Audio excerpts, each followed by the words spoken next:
සුබ නව වසරක්. අපේ ගෙදර YouTube නාලිකාවෙන් අද කියන්නේ තවත් ලස්සනම කතාවක්. ඔන්න එක නගරයක ජීවත් වුණා ජෝර්ජ් කියලා සීය කෙනෙක්. එයා හිටියේ තනියම. ලස්සන ලොක්කු ගෙදරක කෑම බීම පවා තනියම හදාගෙන කාලා තමයි ජෝර්ජ් සීයා ජීවත් වුණේ. එයාගේ දරුවා හිටියේ ඒ නගරෙට හුඟක් ඈත වෙනත් නගරයක.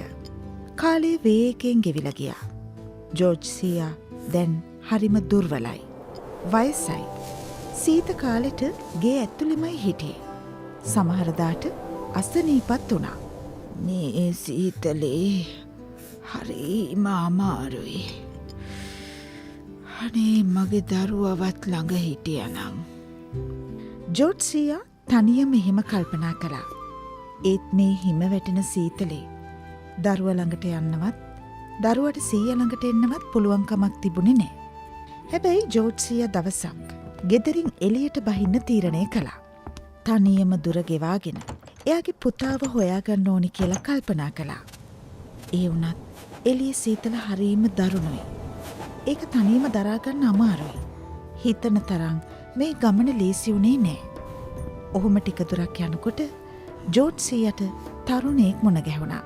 ඔහු හරිම කරුණාවන්ත, හරිම කඩවසම් තරුණයෙක්. මේ තරුණයා එයාගේ දෙමව්පියෝ බලන්න යන ගමන් තමයි හිටියේ. ඉතින් ජෝර්ජ් සීයාවත් වාහනේට නංගගෙන මේ දෙන්නා ගමන යන්න පිටත් වුණා. මිස්ටර් ජෝර්ජ්, කොහෙද මේ තනියම යන්නේ? තරුණයා සීයා එක්ක කතාවට වැටුණා. මං යනවා මගේ දරුවා ළඟට. ජෝර්ජ් සීයා උත්තර දුන්නා. අවුරුදු ගානකින් නොදකපු එයාගේ පුතා, ඒ වගේම මුණුපුරා තමන්ව කොහොම පිළිගනීද කියලා ජෝර්ජ් සීයා කල්පනා කළා. සමහර විට පුදුම වෙයි. හුඟක් සතුටු වෙයි. කන්න ආසම කෑම ජාතිත් හදලා දෙයි. මේ ඔක්කොම අතරේ තනියම ආපු ගමන ගැන නම් චුට්ටක් බැනුම් අහගන්නත් වෙයි.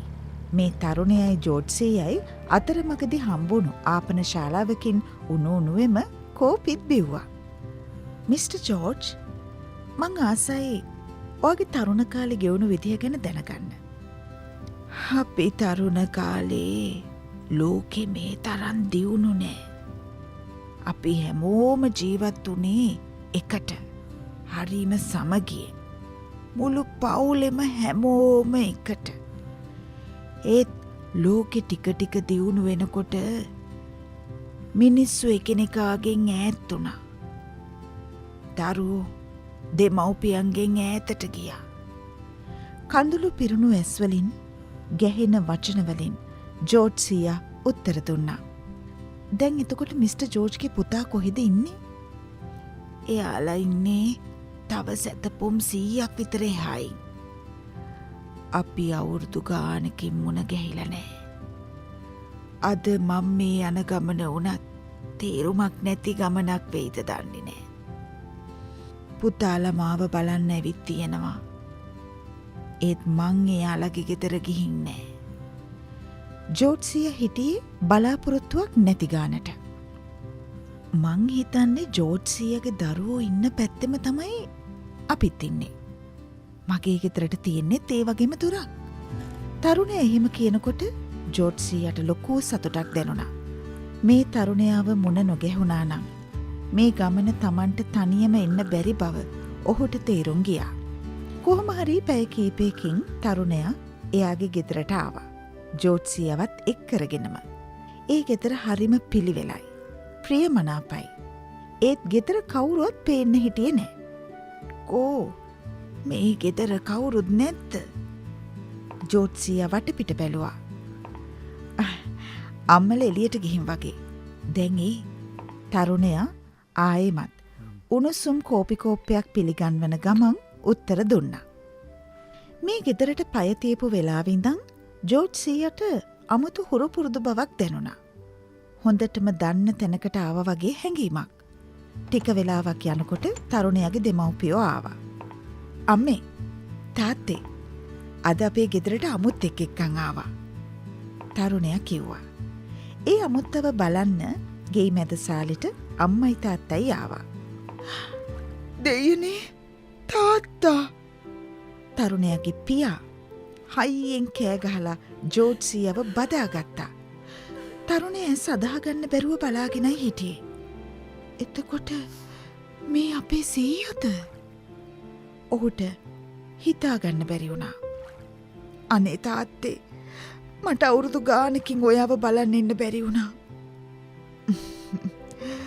ඔව්, අවුරුදු 10කින් විතර අපි මුණ ගැහිලා නෑ පුතේ. ජෝඩ්සියා එහෙම කියනකොට තරුණයත් ඇවිල්ලා ඔහුව තදින් වැළඳගත්තා.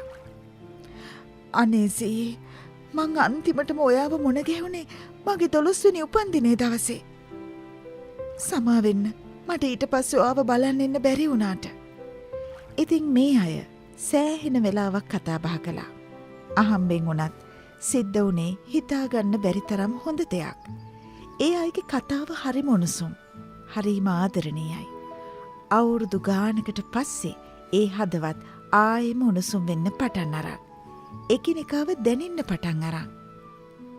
තාත්තා ආයෙ කොහෙවත් යන්න එපා. අපි ඒ ගෙදර විකුණලා දාමු. තාත්තා මෙහි අපිත් එක්කම ඉමු.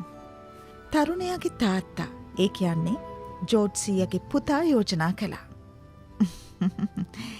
ඒ ගේ විකුණන්න ඕනි නෑ. මගේ මුණුපුරාට පුළුවන් කවදා හරි ඒ ගෙදර ඉන්න. ඔව්. ඉතින් ජෝඩ්සියා තමන්ගේ එකම නිවස මුණුපුරාට දෙන්න තීරණය කළා. ඊට පස්සේ එයාගේ පුතයි මුණුපුරයි ලේලී එක්ක මේ ගෙදර ජීවත් වුණා. ජීවිතේ අපිට වටිනම දේ තමයි මේ වගේ ආදරණීය බැඳීම්. ගෙවල් දොරවල්, යාන වාහන මොන තරම් තිබුණත් දෙමව්පියන්ගේ ආදරය උණුසුම නැති තැන ඒ කිසිම දෙයකින් වැඩක් තියනවද? ඉතින් මේ නව වසරේ ජීවිතේ ගෙවෙන විදිහ ගැන ආයෙම හිතන්න අලුත් අදහසක් ඔබටත් ලැබුණා නම් අපේ ගෙදර YouTube නාලිකාව මේ දැන්මම subscribe කරන්න. ඔබ සැමට සුබ නව වසරක් වේවා.